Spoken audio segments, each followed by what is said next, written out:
Shalom Bapak Ibu serta saudara yang diberkati Tuhan. Selamat pagi untuk kita sekalian. Bapak Ibu saudara yang diberkati Tuhan, sebelum kita masuk di renungan pagi kita pada saat ini, mari kita satu di dalam doa. Kita berdoa. Bapa di dalam kerajaan surga yang kami sapa dan kami sembah di dalam nama anak-Mu Tuhan Yesus Kristus, kami mengucap syukur bahwa kasih-Mu di dalam kehidupan kami tidak pernah berkesudahan. Engkau masih boleh membangunkan kami di pagi hari yang indah ini, sehingga kami, para anak-anak-Mu, boleh kembali untuk rindu disapa dengan kebenaran firman-Mu. Berikanlah kami Roh Kudus bahkan hikmat, agar kami mampu untuk memahami setiap perkataan-Mu kepada kami ya Bapa, dan kami melakukannya di dalam kehidupan kami hari lepas hari. Berfirmanlah ya Tuhan, karena kami telah siap untuk mendengarkan, layakkanlah kami untuk mendengarkan dan melakukan firman-Mu. Di dalam nama Tuhan Yesus kami berdoa, amin.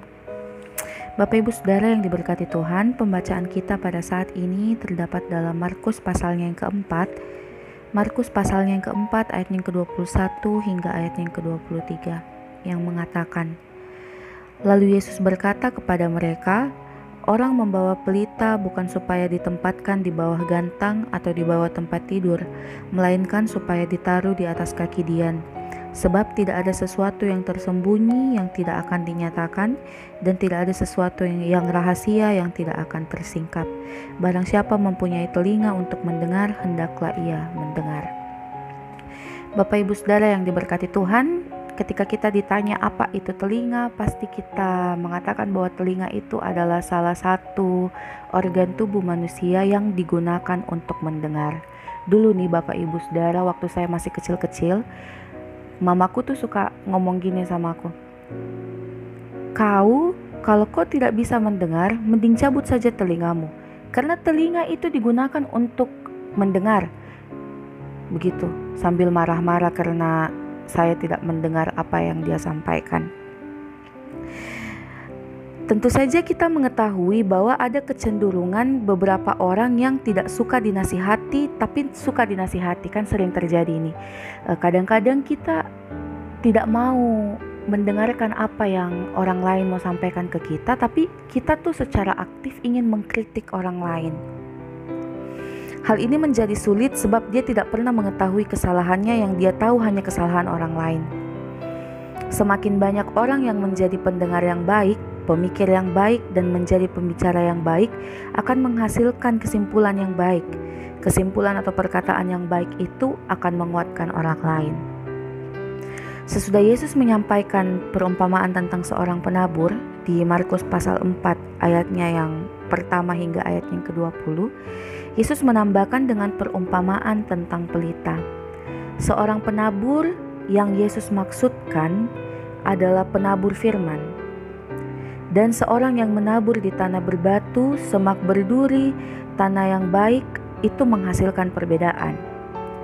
Bagi setiap orang yang sudah mendengarkan firman Tuhan, jadikan dirinya sebagai tanah yang baik sehingga berbuah. Yesus menegaskan dalam perumpamaan pelita, firman itu seperti pelita yang ditaruh di kaki dian dan menerangi wilayah yang gelap. Bagi setiap orang yang telah diterangi firman Tuhan, kita harus membuka telinga sehingga kita memahami dan melakukan firman Tuhan itu. Jadi ketika kita diutus untuk menjadi pelaku firman, kita akan mendengarkan firman itu, dan ketika kita mendengarkan firman itu, sebaiknya kita melakukannya di dalam kehidupan kita hari lepas hari. Karena ketika kita mendengar, kita harus melakukan. Sama seperti di bagian awal, ketika orang tua kita menasihati kita, kita harus mendengar dan melakukan apa yang orang tua kita beritahu. Karena selalu kita dengar bahwa orang tua itu tidak mungkin menyuruh anaknya melakukan sesuatu yang buruk. Bapak Ibu Saudara yang diberkati Tuhan, firman Tuhan itu menjadi dasar setiap orang dan keluarga dalam menjalani kehidupan ini. Firman Tuhan tidak pernah habis untuk dibahas dan selalu sesuai dengan konteks kehidupan kita masing-masing saat ini. Jika ada yang mulai bergeser dari kebenaran firman Tuhan, marilah kita senantiasa mengingatkan orang-orang itu dan juga kita melatih diri kita agar kita itu boleh menjadi berkat, boleh menjadi pendengar yang baik, dan kita juga melakukan apa yang telah kita dengarkan. Bapak Ibu Saudara yang diberkati Tuhan, pandemi COVID-19 semakin merajalela. Kehidupan kita dihantui dengan rasa khawatir. Tetapi Bapak Ibu sekalian, ketika firman Tuhan itu kita tanamkan di dalam hati dan pikiran kita, maka kita akan senantiasa dikuatkan. Kita senantiasa akan mengetahui bahwa Tuhan itu selalu melindungi kita dalam setiap suka, dalam setiap duka kita. Jadi Bapak Ibu selalulah andalkan Tuhan dan dengarkanlah suara Tuhan berbicara di dalam kehidupan kita. Serta lakukanlah kebenaran firman Tuhan itu di dalam kehidupan kita agar senantiasa kita boleh diberkati untuk menjadi berkat bagi sesama kita. Bapak Ibu Saudara yang diberkati Tuhan, selamat beraktivitas. Tuhan Yesus memberkati. Sebelum itu mari kita tutup renungan kita pada saat ini dalam doa. Kita berdoa. Kami mengucap syukur karena Engkau boleh menyapa kami kembali dengan kebenaran dari firman-Mu. Berikanlah kami hikmat, kekuatan agar kami mampu untuk melakukan aktivitas kami sepanjang hari ini, dan kami boleh menjadi pendengar yang setia dan melakukan apa yang kami dengarkan, terkhususnya firman-Mu di dalam kehidupan kami. Berkatilah setiap aktivitas kami sepanjang hari ini ya Bapa, agar senantiasa kami boleh terus diberikan kesehatan dan kekuatan.